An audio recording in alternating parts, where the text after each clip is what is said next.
Welcome, everyone. This is Hamilton Rodriguez here, live here on the Outsiders podcast. Today, Sunday, December 21st at 1 p.m. I bring you greatness to the show today. We have Master Joe Pina, the founder of Boston Taekwondo, ninth Dan black belt, Cape Verdean national team Olympic coach, Army veteran, mentor of many inner city youth, and an all-out unsung hero here in America. Welcome, Master Joe Pina. Welcome. Thank you, Mr. Hamilton. Pleasure being here with you. Yes. Um, so I have a question. We're going to talk about today your personal journey, your coaching philosophies and techniques, your Olympic experience and international experience, your community work with youth development, entrepreneurship, leadership. We're going to talk about training and methodologies, team dynamics and culture. We're going to talk about innovation and future of Taekwondo, and your personal reflection on life. Yes, sir. Okay, so we're going to start off with the first question that I have for you is your personal journey. Can you share your origin of the story, and how did you fall in love with Taekwondo, and what moment steered you towards coaching at the Olympic level? Yes, I started Taekwondo in 1968 in Cambridge, Massachusetts. As I was living at the time. I went to high school. So I started down there, and there I trained for a few years. Then I started competing myself. The highlights of my competitions when I competed at Madison Square Garden with Chuck Norris was competing at the same time. And it was a great time to see a big name like Chuck Norris competing.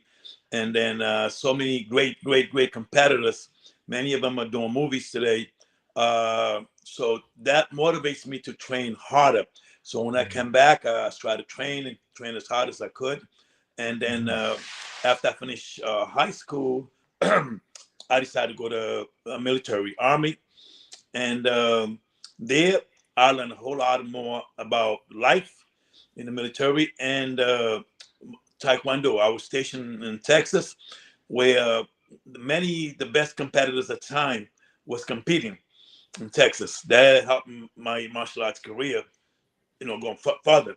And there I try to use the military system of training, where I had a captain that was very good to me. I was teaching his son, and I was competing there. One time he came and watched me compete, and first question he asked me, it says, "What's your strategy?"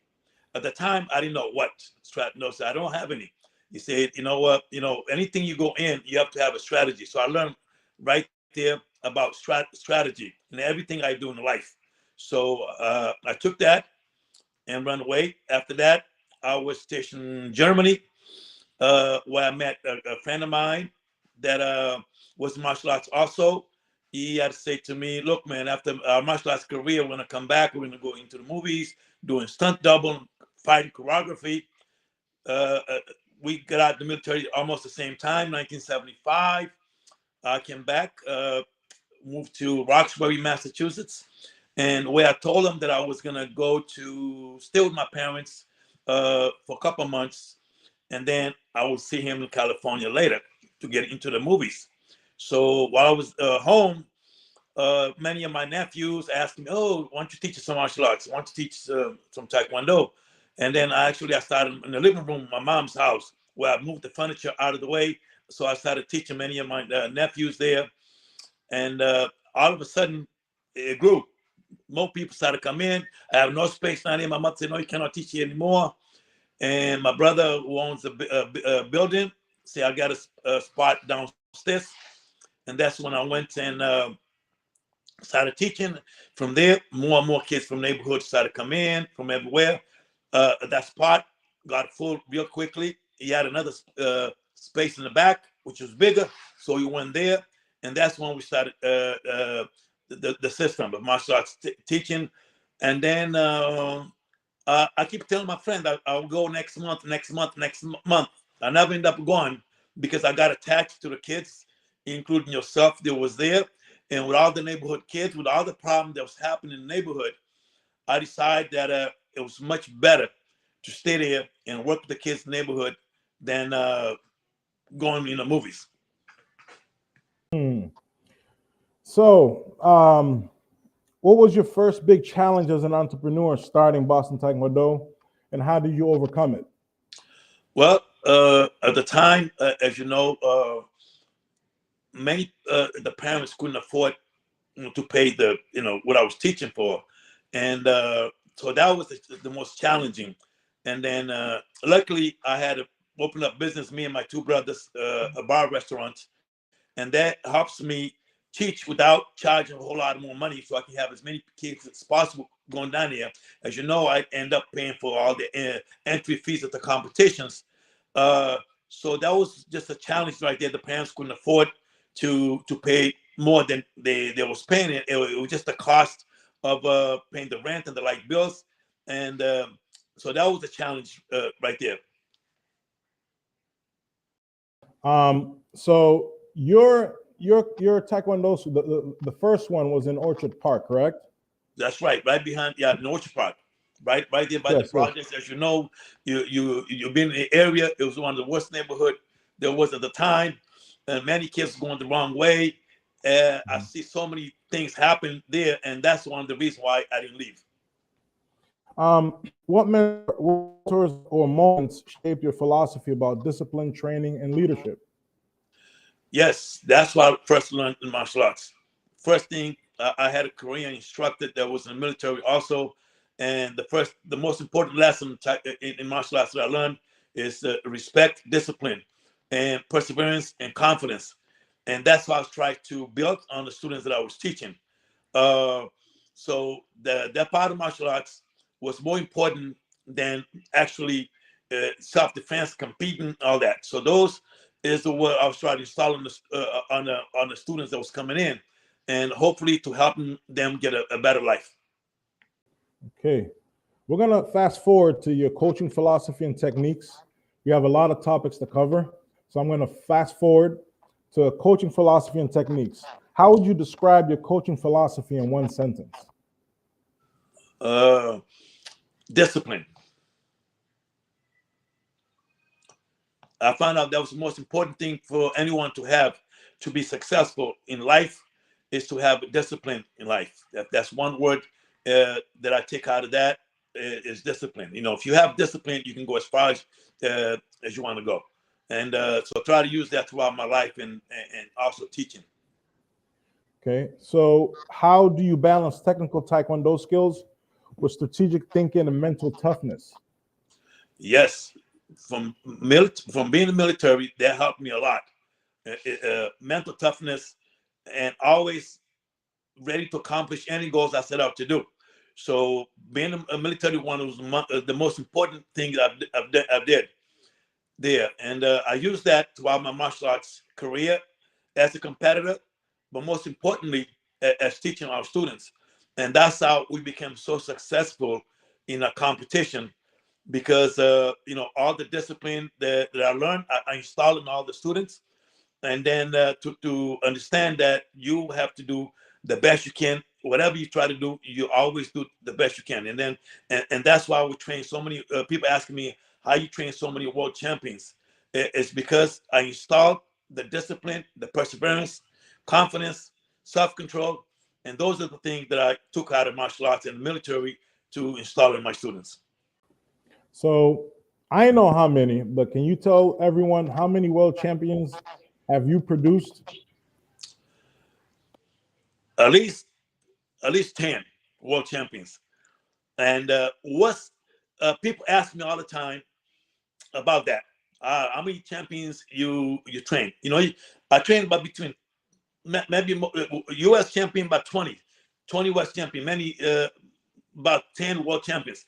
What I'm also most proud of is not all the champions that I train in a competition, but the champions, those that train to be champions in life, that becomes very successful in their life, including yourself, Hamilton.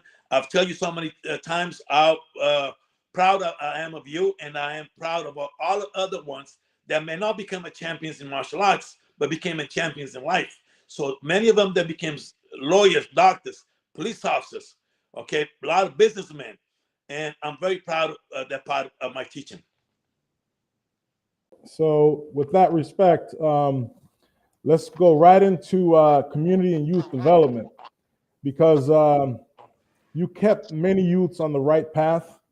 What specific programs or routines were most effective in that mission, besides push-ups on the knuckles and fingers? Yes, as you know, man, as you know, we grew up in the really one of the toughest neighborhoods in the country, and that was one of the reasons why I never left, because I felt if I left when doing movies, I might be successful to a certain point, but there I can make a lot of myself, many people to become successful in life. Those was my original goal, not train the world champions so much, but to make people champions in life, to get them away from the street life, to go to school, go to college. As you know, I was pushing all my students to go to college. As you know, all my top guys, they all went to college, and that made them become successful in life. Many of them chose martial arts as a career, and they become very successful in that. And the other ones become successful in life and the other things they do. But it's all about respect, discipline, confidence, self-control, perseverance. Those are the things that I taught to my students. Well, I know you did many things in life, but you did one major thing that really touched the hearts of many of us. Okay, a lot of our parents didn't have money at the time to pay for the courses that you were teaching. We were there every single day at your dojo, and we were training. And quite frankly, I don't know how you did it. Can you explain to people how were you able to provide an inclusive Taekwondo academy for all? Because that's what you were doing. You was giving all an opportunity in the neighborhood, even kids that couldn't pay. Well, I consider everybody like a family. Okay, as part of my extended family, I treat everyone like a family, like they're my own kids. And like I said again, many times we go to competition. Many parents say, I don't have money to go at this time. I don't have money to go at this time. You know, I went and put in the money to go, because I know how important it is for them to train, but not only train, but they get away from the area to go travel around the country, sometimes around the world, to meet new people, to meet different people, to see different things, so they don't see what's happening in the neighborhood at the time. You know, it's not a very good thing.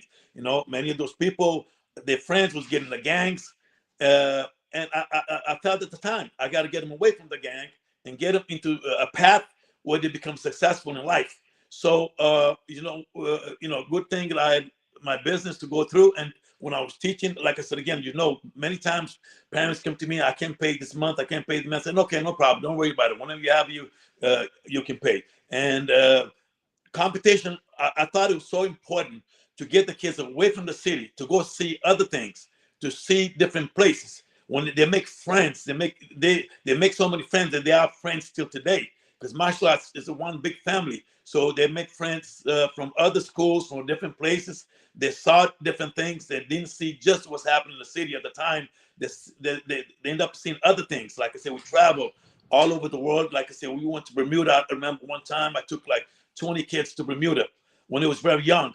And when they came back, man, perspective in life was changed for them, just to go in the competition. But just to get away from the streets, as you know, I decided to make sure that everybody got to school every day. When they don't go to school 2-3 days, I'm calling the parents up. Sometimes I go to the house and get them. And if I find out anybody's trying to get in the gang, I just move in. Right in. I said, no. You're not gonna go. You're not gonna go that way. You're gonna come back to class. And it's not easy work, but it was something that I felt compelled to do, to get as many people off the streets as possible, not to join the gang, not to follow a positive path. I remember those days, and I remember the push-ups on the knuckles and on the fingers. Those are very tough tough. love. I call it tough love. I do that. Don't do that much anymore, but at the time it was needed. It was called tough love, and today a lot of them come and thanks me. Parents thanks me for that, and even all the students, because at the time they didn't see that. They saw that as pain, but now they see it as a value. Yes, indeed. I know you said you produced about 10 to 12 world champions. Um, can you name a few Yes. and elaborate on each one? What was their specialty and what was their? I know there was one that hits my head right away. It's a Yeah. Piduca. Yeah. Uh, That's Pedro Xavier. He that's big. won. He won first place at every single tournament. That's Pedro Xavier. Yes, he is considered one of the top five fighters in the world ever. Yes, He's yes, considered by many. A lot of people doesn't know him as much because he's very quiet, doesn't yeah, talk much. But he yeah, is even now considered one of the top martial arts point fighting competitors ever. And every time I go to competition, even now when I go to competition, I always ask them about it. Where's Pedro? Where's Pedro?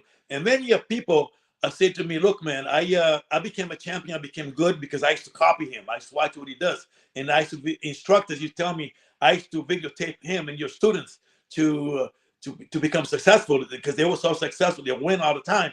So even a few months ago, I was in a competition. This guy came to sit down and talk to me. Look, man, what I do now, what I have now, is what I saw in your students. I used to watch them. I used to copy them. I used to videotape them. I come back, I put in and try it, and it worked. But like I said again, Pedro was one of them. I had one of them, as you know, not just Kid Venny, but some a lot of Americans. Another one, students that come up to mind, Mafia Anthony Holloway was a kid that became world champion. And as a matter of fact, I started my system of training with him because I started with him first. I created my system with him, and I finished my product with Pedro Xavier. And then everybody else that came in afterwards followed the system. Because like I said again, it was a system that I tell everybody what it is. It's a system that I took from my time in the military, and I used my martial arts system, and I create a system of winning. It's all about how to win. Once you learn how to win, as you know, Hamilton, once you know how to win, you're going to win in life. You're going to win in business. You're going to win things. Just to know exactly what you have to do to win, you go all the way through. People ask me right now, if you was to train MMA or other system, how do you do? I say, I'll be winning again. Because what I do, I figure out exactly what it takes to win. And that's we're going to use that in life also. And hopefully many of my students took that in life. So saying again about other martial arts, as you know, we have Albert Montron, I have Reggie Perry, which is world champions. We have Brown and Donald that came in from other school that came and trained with me. We have Albert Montron, Didi, Elizabeth Rosa, and there's so many more. But like I said again, I'll say it again. I'm just as proud as them, and I'm as proud as those that can compete at a high level, but become champions in life and become very successful in the business. Many of them lawyers, doctors, and police officers, as you know them. And so I'm very proud of all that. Um, let's talk about your international experience on the Olympic level. You're the Cape Verdean national Taekwondo team Olympic coach. Can you Yes, when I tell was us? competing, was Yeah. competing point fighting. That's a competition you compete all against all the styles. In 1988, Taekwondo became an Olympic sports, and about the same time, Cape Verde become part of an Olympic committee. And they asked me if they heard about me, so they asked me if I can start a system of athletes that can represent Cape Verde in the Olympic Games. And at the time, the first qualification was 1989, and they asked me if I can take some athletes here because there was no athletes in Cape Verde at the level. So I took some of my students here, and many and one or two from Cape Verde. We went to South Africa for the qualification. Uh, we went there. A couple of my students did qualify for the Olympics then. Unfortunately, I didn't realize that the country was not a member of the Olympic Committee. I mean, the Taekwondo is not a member of the World Taekwondo Federation. So even though they qualified, they couldn't compete. So I came back with a different strategy. Okay, now to train person for the next Olympics, and then I trained few athletes for the next one, and then in 1991 or 92, I trained one student that went for the first time ever won gold medal at the All African Games, which is the highest competition there. And then I started going in 2006. I went to the Olympics in Greece, and 2012 again, and 2016 I went to Cape Verde, tried to get some athletes from Cape Verde to train over here, to train them. So I took 2 girls from there, I brought them here. We trained 3 times a day, every day. And I was so proud of that because one of them only trained like 16 months, and that she'll still be able to qualify for the Cape Verde Olympics. I believe she was the first one ever to qualify for the Olympic Games. And the reason why I was doing all that is also to put a spotlight on Cape Verde, to have more people, okay, to want to go visit, to promote tourism. And I felt at the time my contribution is to get as many people to know what Cape Verde is, because Hamilton, even now, if you live in New England area, you say I'm Cape Verde, nobody knows what that is. And my goal was to put Cape Verde on the map, and that's one of the reasons why I was trying to compete internationally and get into the Olympics, because in the Olympics, that the audience is 1 billion people watch that. So I figure more people will watch that, more people will know about the Cape Verde, and they're going to want to visit Cape Verde. And that's my way of helping the athletes, but same times help the country move ahead. Okay, wow, that's really awesome. Um, Taking Cape Verde Islands onto a larger scale. Now the soccer team is on a larger scale. There we go. But you were the first one to bring them to the Olympic Oh before the yes, soccer team. first Olympics. But not only that, many international competitions. We've been to Russia. I mean, we was in Greece. A lady coming down here saw my name, Cape Verde. Oh, that's the country of Caesarea. Okay, that's very nice country. So I mean, by going through all these international competition, representing Cape Verde with the Cape Verdean team, many of them get to know where Cape Verde is and find out more Cape Verdean. In 1994, there was a World Championship in Atlantic City, New Jersey. I took all my students. Many of them was on the U.S. team before. We made a team together. We put a team together, including the only other 3 athletes that wasn't from my school was the one from Germany. They came and trained with me. We went to that competition where we had about 80 countries. We came in the 5th place. Just give it in the 5th place out of 82 countries. And that, again, I'm so proud of that because so many people know. And I remember this guy came and asked me when Pedro won and many other guys was winning. The guy said, I tried to explain to them. I said, this is a little, right here, right next to Senegal. He said, no. So the guy went and got a map. He said, you went and got a map. He brought me the map. He said, show me exactly where the Cape Verde is. I said, see those little things here? It's right there. That's Cape Verde. So I'm very proud of all that. Yes, indeed. With respects to the Olympic team that you were coaching in the Cape Verde Islands, what lessons from running Boston Taekwondo translate to coaching national teams and vice versa? So do you feel as though the students now that you have aspire to join this Olympic team and they work hard towards that? Yes. I mean, when we talk to the Olympic Games, man, that's another level. So, like I said again, the people that I brought here to train, we train 3 times a day. Because as you know, just like gymnastics, it's just like any other Olympic sports. Those people train 6-7 hours a day. Those people that wins. So that's the type of training you have to do. Even though when we do point fighting, competing around here, we train a lot because remember everybody came like 6 days a week training. And when you guys was training, we don't have a time limit like we do now. When we train, when it's time to go, I say go. Okay, we finish. Now we don't have like 1 hour back then or 45 minutes. We keep training, train. When I think everybody had enough, I said, okay, the class is over. That's how I used to be back in the days. So I felt at the time that we have to train more than everybody else because that's what I tell my students.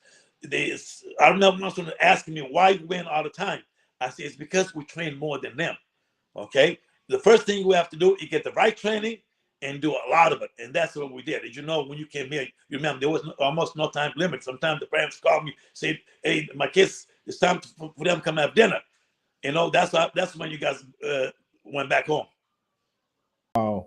So, how do you tailor training for different age groups, from kids to adults, athletes?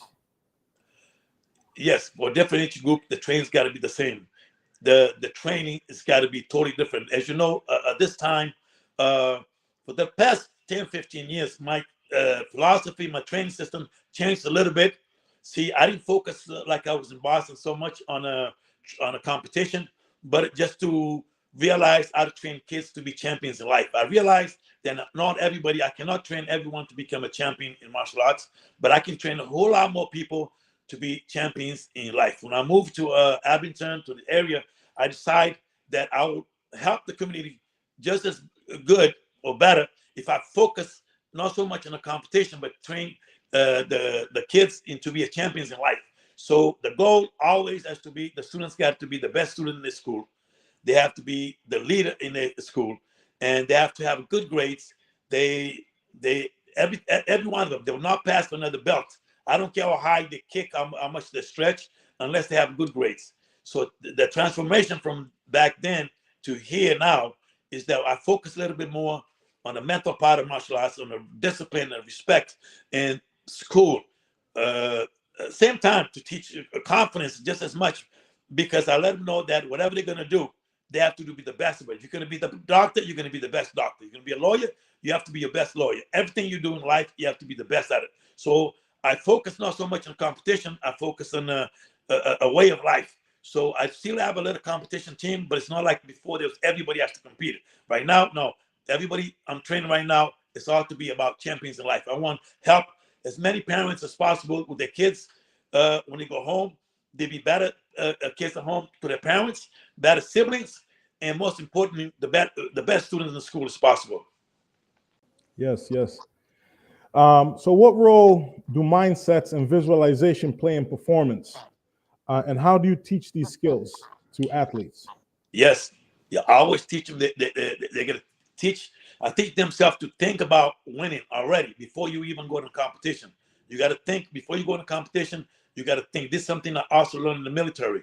You think about winning a war already before you get in the war. Think, visualize your opponent. Visualize how you're going to win. Visualize that you already won even before you go in the competition floor. Because people always ask me, how come your student won the most? Why you always win? Why your students always win? I found it out a long time ago. When I was teaching just Taekwondo. When I was competing just one style. I did cross training way back then when many people didn't do it. And I created a system of Taekwondo and Shotokan and boxing. I put them together. And so I taught my students that. And also taught them, even now, in a way of life, you have to do the same thing. You have to visualize in your job, in school, when you go. I remember uh, about it's about a year ago. This guy went took a bar exam. He took it 2 times, 3 times. He didn't pass. He said you think about quitting. He said one time you sleeping. Then he was thinking a word that I use a lot, perseverance. That I installed on all the students, perseverance, perseverance. He thought about it, and he went and studied a little harder, and he went back and passed. And he called me next day, Master Pina, I'm gonna let you know now what you taught me, that word, perseverance. That's why the reason why I just passed my bar exam. I was ready to give up. And those are kind of important things that we learn from learning martial arts. Wow, that's really deep. Perseverance, resilience. Yeah, We all learned that at your I school. know. I'm And telling you, you go through it right now. I see you, man. I'm so proud of you because I see, to overcome challenges, man. Those are the most important things to succeed in everything, not just yes, martial arts, yes, in life and business, man. All the obstacles that come your way, you got to throw it to the side, throw it to the side. I see you do it. And I'm so proud of you. I talked to a lot of people about that. You use it, many other people use it. And then, so you have to, you have to be, you have to have that perseverance of not giving up, because most people that don't succeed is because of that. And 3 things go wrong. Oh, right, I'm done. I'm done. And I know you have the attitude, and that's attitude I install all my students, and that's attitude I teach my students now. Even those that don't compete, that you just don't quit because you took a test, you didn't pass. You don't quit because the math was hard. You don't quit because you don't. Any other subject you do, you think, oh no, I don't think I can do it. But you have to say to yourself, yes, I can. Yes, I can. That's attitude that I learned from being in the military and martial arts. That's the attitude that I taught throughout the time I was teaching back in the days. That's attitude that I teach even more today. Because right now, I'm not just teaching kids to be champions in martial arts, but mostly to be champions in life. Okay. But all this was with the team dynamic and the culture within the school that you created. There was a culture in Boston Taekwondo when I was there as a young child. It was like, it was the norm. If you was in that Joe Pina school, you was an oddball. You know, it was a culture of, you grew up in Roxbury, Dorchester, you had to go to Boston Taekwondo. If you wasn't going there, you're not cool. There we go. So That's how right. do you build, so how do you build trust and cohesion within a team that may include athletes from various countries and various backgrounds? Which you know, how do you do that? Yeah, that goes through what I just said before. It's a know how to win. Know what it takes to win. Once you know what it takes to win, you do a lot of it. And that's why I have a lot of respect for Bill Belichick, because I saw what he did, what I did back in the days, that create a culture. Once you create a culture, everybody that comes in, they have to be brought in. Everybody come in, you have to follow that system. Everybody that come in, all the new people, once I create that system from way back in the days, all new people that come in, they go right into the culture. They do something wrong, even other students say, no, we don't do that here. No, this got to be, no, do this here. Okay, if you go in the tournament, you lose. Okay, you learn from it. You don't lose. You didn't lose that day. Okay, you learn from the losing. Next time you're gonna win. So that's the attitude that we have. Like I said again, I saw a lot of Bill Belichick in me when I was coming up. I said, well, my boss taekwondo was like that. That's how we was. First of all, once you create a culture, it's easy. Everybody that comes in, boom. I don't have to tell anybody to when they do wrong something. The other students do it. Everybody come up to you. No. We don't do that here. Here, don't do that. We know somebody make trouble outside, start to join the gang. No, come back. No, Master Pina, you try to join the gang. Okay, everyone said, no, we don't do that here. People in our school don't do this stuff. Okay, everybody look out for each other. Okay, everybody look out for each other. I remember when Miguel Angel first went to Holy Cross, and he used that system. He brought other people with him. He brought Piduca, George, and Alberto. So that's the culture they create. Okay, so one people will help the other ones. So when anybody that came afterwards, so know the system, and then everybody follow it. We forgot to mention Miguel Angel. See, yes, Miguel Angel. Miguel Yeah, I owe him a Angel. lot. He's the one that brought you went. He's the first one that went to Holy Cross. And Yes, when he went in, he brought in George, Miguel, all the other people. And Yes. Nunu De Soto, the infamous axe Same kick. thing. Another students of mine that train a little bit on is that I'm very proud of it is the brothers Ricardo and Jota. Oh yeah, yes. Those also became champions in life, man. I can't believe, man. Those guys, they got a doctorate degree, and they're still training and winning. Those guys took that system and went way up high. They went to college all their life. I mean, every time I talk about them, they're older. They think they can just doctorate degree for this, doctorate degree for that. And one thing they never left behind is always stay to the martial arts. It's them, but many others. And the thing I like about it, even those people that didn't go to my school, but their brothers and sisters went to school, okay?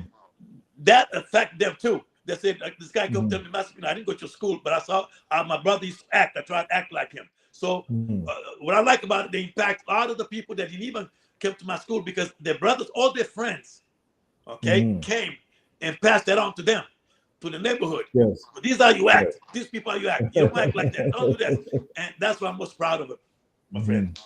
There was one of your old students, Daniel Gilmet. Yes, he called me a couple weeks ago. He said, Master Pina, you did so much for me. If you have any problem with your house, call me.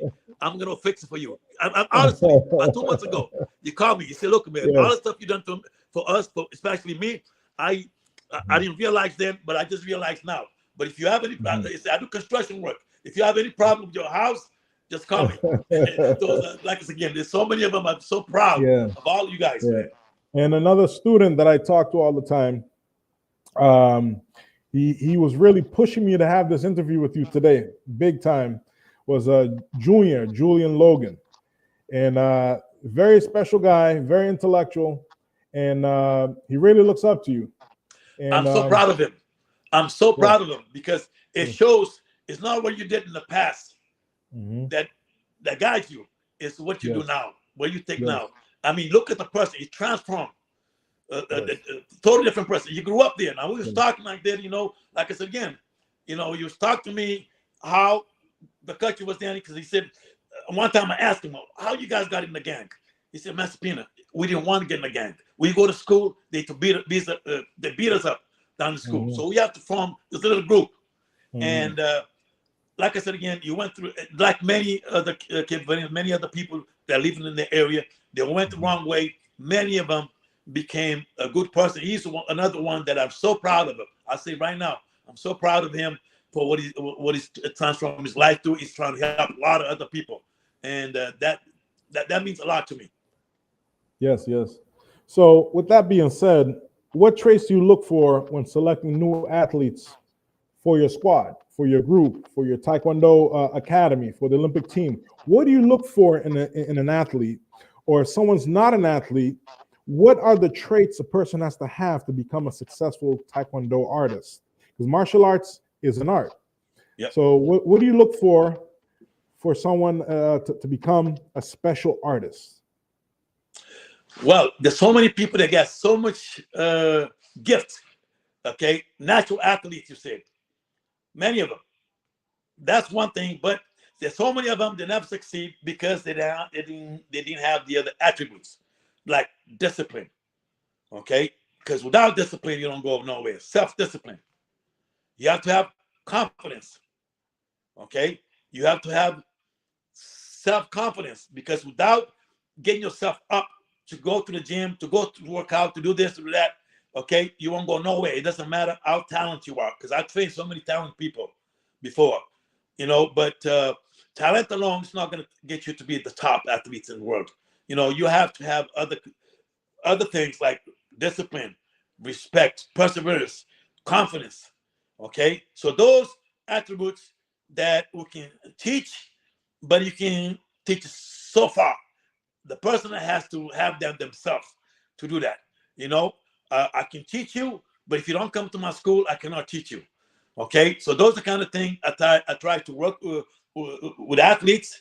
And as you know, I've seen so many great athletes that could have done so much better if they had discipline of themselves. They have self-discipline to do that because you have to have that to become successful. It's just not, like I said again, in martial arts, but in life. How come one person becomes so successful and the other don't? Okay, it's not the knowledge itself, but it's how they take their knowledge and use it. Okay, like you, a lot of many people, you grew up, a lot of the people, you see so many people just like you, same person, same thing, all wants to do something, but the difference is that the discipline that you have, the other people do. The, the you got to set as you know, you have to set goals. Just like martial arts, any goals, anything, you have to set goals, and to have the ability to follow the goal is the hardest thing you can do. To say, okay, I'm gonna do this. A lot of people have a lot of knowledge, but if you can't take that knowledge and use it the right way, you won't be successful in martial arts or in life or in the business. So, we're talking about business now, since you mentioned it. Let's talk about innovation and the future of Taekwondo. What are the biggest challenges you've seen in Taekwondo over the past decade? Well, just like anything else, Taekwondo has changed a lot. I remember when we started the Olympic Taekwondo, we used a lot of back leg, kick, a lot of them. And then all of a sudden, because to be honest with you, I was the first one to use the front leg kicking because I did it in open competition a lot. And I took that one of my athletes. We went to African championships. We used front leg, and he became an African champion. And then I took my athlete to the Olympic qualifier with only 1 month, 1 year and 4 months of training because it takes 5, 6 years for you to compete at a high level. But I took the new system that I saw would work better to use the front leg instead of back leg. Okay, I started use it, and now if you go watch Olympic Taekwondo sparring, everybody uses. So that's innovation that you can see. I mean, I started that way back in the days. I took it from athletes that did slide up side kick, as you know, you do martial arts, you remember that, to lift your leg up and then go fast. So I used that. It worked for me in point competition. Then I said to me, when I started Olympic Taekwondo, I said, why not use that front leg more? So I started using, I can't say that I'm the only one that did it from before, but as far as I'm concerned, I was the one that started first, that I think. Okay, I took my student named Preston Gomes. We went to All African Games with the front leg, and my athletes that went to qualify within 1 month, 1 year and 4 months or 5 months of training, she was there. So those the system is like anything else in the business. You have to stay ahead of things. You have to see what's new. We have to try something different, and that's what I was doing all the time. All the time, I was trying to see what would work. So when we go to competition, I see that works. This not working. Take it off. This doesn't work. Take it off. It's like innovation in any type of field. You got to go find out what works better. Okay, this works better. We do this. Works better. This. And that's what I did in my martial arts system. I did that. I started with Mafia and Pedro. We tried new things. Because people tell me all the time, I copy you guys. I said, we became successful because we went out here and copied stuff. So those are the innovations that I created. And like I said again, you watch Olympic Taekwondo. Many people told you they all use front leg. Why? Because something works, they use it. In the business, same thing. If somebody doing something different that works, everybody else will try to copy it and do it. So when you say copy, in other words, what you're trying to say is learning. Learning From the best. You always want to learn from the best. There we go. And you had the best. You had the product. Everyone wanted your product. There we go. And everyone started winning. That's it. You started winning, so they started studying your philosophy. Oh yes. So your philosophy has resonated with a lot of people in your industry, in your arena. That's right. And this is amazing, and a lot of people need to know this. Yeah. And this is why I brought you on the show. That's right. So my question to you is, how do you see Cape Verde's Taekwondo program evolving in the next 5 to 10 years, in your opinion? Hamilton, yesterday I was so happy to have you come over here so we can talk. We talk about some of the challenges that it was to work with the Cape Verdean thing. As you know, you yourself and myself, we always want to do what's the best for the country. Always. Ever since I was young, my father told me, look, man, when you do something good, go help your country. That's why when they call me to go and to bring athletes to the Olympics, I jump on them right away, because I try to do everything we can to help the country that we, that I was born in, come in. And I, again, tried my best. Like I said, again, I was the one to qualify first to win African championship. First athletes won a gold medal. Not even no soccer, no basketball, nothing. We was the first one to win gold medal at all African games. One of my students that I told you I took over there, and then we won many championships representing Cape Verde. And as I told you again, my goal was to help in the area where I can help on marketing, to more people to know about Cape Verdean to sports. So when we travel with Cape Verde, everybody sees that. So I see if we can get as many people to go visit Cape Verde as possible, that will help the economy. And that was one of my goals besides helping athletes. So I went there. I opened my first taekwondo school there. Olympic Taekwondo there is. There was to be another Taekwondo, but not Olympic Taekwondo, because that's the one in Olympic sports. And I tried the best I can to help it grow. But as I told you before, like you learn, but it comes with a lot of challenges, because of the way the people think, the way we think here, the way I grew up thinking in America, the way the American system is always about results. We don't do anything, don't think about results. Everything that we do, you know yourself, it's all about results. The bottom line is all about results. I cannot myself try to do something that I know it has negative results. I just don't put my heart into it. It's something that I create. That's why all my life, if I'm gonna teach you, I'll teach you to win, to do good. Everybody I teach, same thing. If I'm gonna do something, I want to do that. And then like I said again, as you know yourself, and many people that grew up in this country learn the American system, a system that is all about outcome. It's all about the results. Everything that we do, we try to do it. We don't mind work hard, but you have to have a positive result. You cannot sit and work hard. No, in advance that you're not gonna have a good results, and that's very challenging. That's the most challenge for me to do, even though I put so much time and money into helping the country go as far as I went. And I still not giving up. I'm still not giving up. I'm still trying. But it goes a lot of challenges. The challenge is that if you know a system, if you know how things works, you know how to become successful, it's hard for you to put all your mind, your heart into something that you know is going to be negative. You know, if you have a path, you're gonna go. You know, the results are gonna be positive. You know, things are gonna do well. You're gonna do it so much harder. You're gonna work on it, and that's the challenge that I had before. That I have now, because people think totally different. We think different, you know, than most people there. How to win? Look at the soccer team now, but most of them, most athletes, they train in Europe. They've been other places. You cannot take just athletes from Cape Verde to become successful, because you have to do either two things. I realize we either take trainers, go down here, train them, or take the athletes come train outside the Cape Verde. And that was the goal that I had.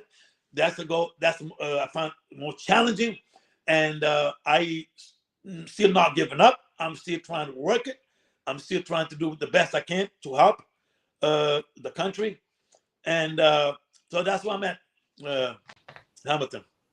Yes, I'm enjoying this entire interview here. It's very fulfilling, and I'm actually learning a lot about you, more than I already do. But we have about 12 minutes left in the podcast, and I'm going to ask you an innovation question. What advice what advice would you give to aspiring coaches that want to get into Taekwondo and eventually coach on the Olympic level? You have to always think high. You always have to think that it's all about all of us, and everything you do is people. It's the way you think. It's just the way you think. If you want to achieve high things in life, you have to think it that way. You have to think that way. You have to set a goals. Like I said, everything without a goals is like getting a ship in the ocean without knowing where you're going. No, you got to set a goals. Everybody you talk to in the business, I know you've been to many business seminars. Everybody will tell you everything goes the same way. You have to set goals. Set goals, set goals, and but set goals and have the ability to follow those goals is another thing. So that's why many people set goals. Some achieve them, some don't. It's all about you set goals and follow small goals till you achieve the high goals. So that's what you have to do. You have to learn. You have to learn a lot. You have to learn from anybody that can teach you. You have to learn from anybody that can teach you. Anybody that knows more than you. You live. You never think you know it all. You know, one of the most important things about me going to Olympics, the first time I went to the Olympic Games in Greece, I used to go to the gym where all the top athletes in the world was training early in the morning, 6 o'clock in the morning. I go there. I was watching all those athletes, top athletes. But not only that, I was watching the coaches, okay? And I was talking to them. I befriend them, okay? Why you guys win so much? Why you win this? Why you win those? And I remember one time, uh, uh, Phelps, that the swimmer there. His coach, I couldn't talk to him because so many people down here, such a big star. But I wouldn't talk to his coach. I said, Coach, what's the difference between him and everybody else? He said, well, he does things other people want to do, like get up 4 o'clock in the morning, train for 3-4 hours. That was the difference between him and everybody else. So I tried to learn from those coaches over there. I used the went to the Olympics not to go down here and coach so much, but to learn. I went down here with the idea to learn. I said, these are the best athletes in the world. These are the best coaches in the world. Like I said again, I used to go to the big gymnasium. Everybody bring their athletes to train over there. So I go down there, I was watching those athletes train. I was watching in the different sports, not just taekwondo, different sports. Because success, once you learn success in one thing, you'll be successful in the other thing if you use the same system. So I used to talk to the athletes, those I can talk to. And if I can talk to them, I talk to the coach. So I went to in Brazil. I was talking to Usain Bolton. I could talk to him, but I could talk to the coach. So I was talking to coach. Why? How do this? How do this? Why? Why he's so successful? Why does this? Why does that? So the thing about it, you can't say you know it all. You can. You always try to learn as much as possible. And if you want to be the best coach in the world, learn from other coaches, learn from athletes, and that's the way I think. Um, on a personal reflection and balance note, what is your daily routine like? Tell us, when you were young, you started in 1968, you said, Yeah, Taekwondo. yeah. When you first started, you became a big star because you was a star back then. You know, you was the man. What was your daily routine to become that star? Okay. When I first learned martial arts, as you know, my instructor was Korean. He didn't speak much English, so I would just learn the art itself. But after I went to military, like I said again, my first time to learn some strategy. My captain in the army, he was very intelligent, and we used to fight war games against the Marines, Air Force, and the other thing, and we used to always win. And I asked him, I said, why do we win? So look, man, it's a strategy that I learned, okay? Because I was teaching his son. And I remember I told you when I went first time I went to compete, I didn't know what I was doing. My instructor said, kick, punch, kick, punch. That's all I knew. Okay, he came to me before I went to compete. He doesn't know martial arts, but he know competition. He asked me, "What's your strategy in going to compete, soldier?" I remember today. I said, "Sir, I don't know." He said, "Well, look, it doesn't matter. You notice when we go to war games, you know why we win? Because we have defense. We learn this right in the middle of the combat. If things go wrong, you have to change things. You have to have strategy. Your strategy has to change like that. So there, I learned a very important lesson. That's after I became a black belt. I started competing. So I learned a lesson from there. And then when I was in Texas, I was learning from all the people that know more than I do. A lot of people, all the best athletes. I go and sit down and watch the best athletes compete and try to take from them. And I learned a very important lesson. The best way to succeed is to copy success. If you want to get success, if you copy success, you have to be. If you got a McDonald's, you want to get another McDonald's, they do exactly the same thing. If you do exactly the same thing, you have the same results. So I learned that lesson, and that's what a lot of people do to me now. They copy my system. They tell me, a lot of them come up to Master Pina. I used to copy you guys. I used to copy you, the way you talk to your students. I used to copy this. I came to your school, watch you teach one time. How you teach it. I went and teach like that, and and that's what you have to. Yeah, you just have to want to learn. You have to set it first of all. You got to set goals, and once you set your goals, you got to follow step by step to learn from any way you can learn. Never think you know enough. Yes. So this was very intense. It was a very intense 50 minutes, and we all learned a lot. Now we're going to have some fun questions. I asked you many hard questions. Now I'm going to ask you fun questions. What's your favorite Taekwondo technique to teach? Like I said again, what started working with me the best was the front leg kicks, the front leg side kick, because I use that as a defense to stop anything to come to you, because everything started with defense. Because once you establish a defense, then you can set up for offense. And if you watch all those football teams, I mean, those that wins the most, especially in the playoffs, and those do good defense. So I started establish a good defense first. Use the front legs as soon as you come in, we stick it. That's why I became so successful in Olympic Taekwondo so quicker, because when those guys come use the back leg, my side kicks stop that, and from there we use that to attack.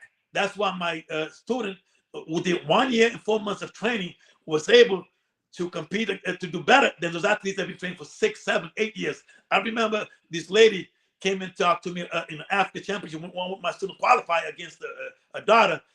She's from Tunisia. She said, I sent my daughter to France. I cost me about $20,000 for training for this day. And your student come in and beat her. You see what I'm saying? But again, I use that front leg. Every time they come in with the back leg, bah, bah, bah, bah, boom, boom. And then she kick, stop her from getting to her and kicking her head.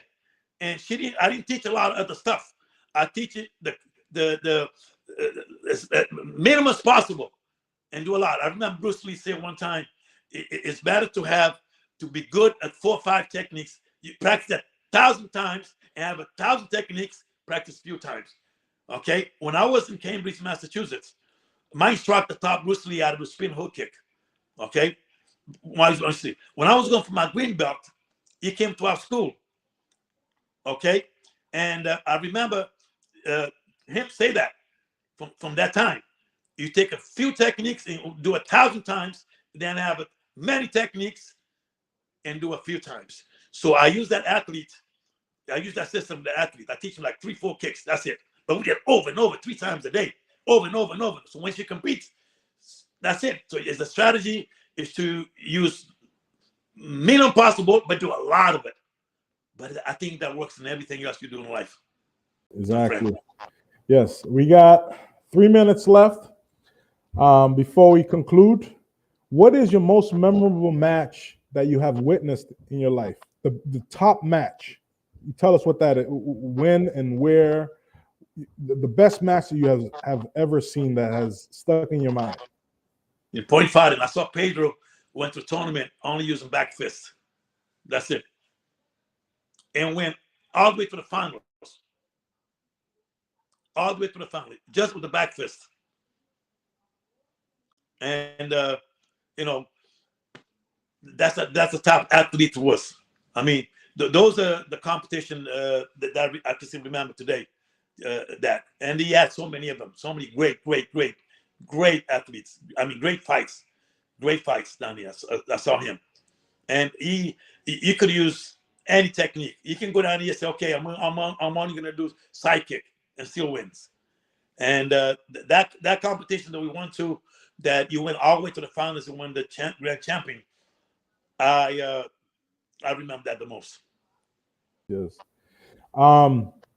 So to finalize this, we have 2 minutes left. Can you tell people where your location is at now? So if someone wants to visit your Boston Taekwondo establishment, what's the address? What's the phone number? If someone wants to put their child in your establishment, or an adult wants to come train martial arts, because it's open to all ages, all walks of life, tell us what your address is and how to get in contact with you. I was in Abington, but now I just moved last year to Weymouth. My address is 1606 Main Street, Weymouth, Massachusetts. And my phone number, I'll give you my telephone number. My cell number is 781-738-1287. They can call me. If they live far away from me, I can tell them where they can go to a school that is going to be benefit for the kids or themselves. And I think there's no better things to do. I say 2 things to raise awesome kids is martial arts and church. 2 things, martial arts, church, because all those things that you learn in martial arts, man, stays with you forever and become a better person. That would help a lot of parents. So those that call me, if they're too far away from me, I can tell them where they can go and start the kids martial arts program. I think that's one of the best things that you can do for your kids right now, to make sure they grow up to be a great person. Master Joe Pina, 9th Dan Black Belt, thank you for having us on your show, on my show. I'm so sorry. I've been so indulged in this conversation that I lost my frame of thought here. So thank you for joining us, and you're going to be back on the show pretty soon again. Anytime. Again, yes. One time, again, I knew since she was a little kid and grew up in the worst neighborhood in Boston. If you can do it, anybody else can do it. If you grew up to do what you do now, people have to realize, if somebody can do something, go up in the worst, you can't blame where you are. You can't blame what you're doing, because a lot of other people has done the same thing, including yourself. Once again, I'm saying so proud of you that all you accomplished you are, and that's it. I'm very proud of you, what you're doing, and many others that become successful in life. Yes. Thank you so much. This is Hamilton Rodriguez with the Outsiders Podcast. Stay tuned every Sunday at 1 p.m.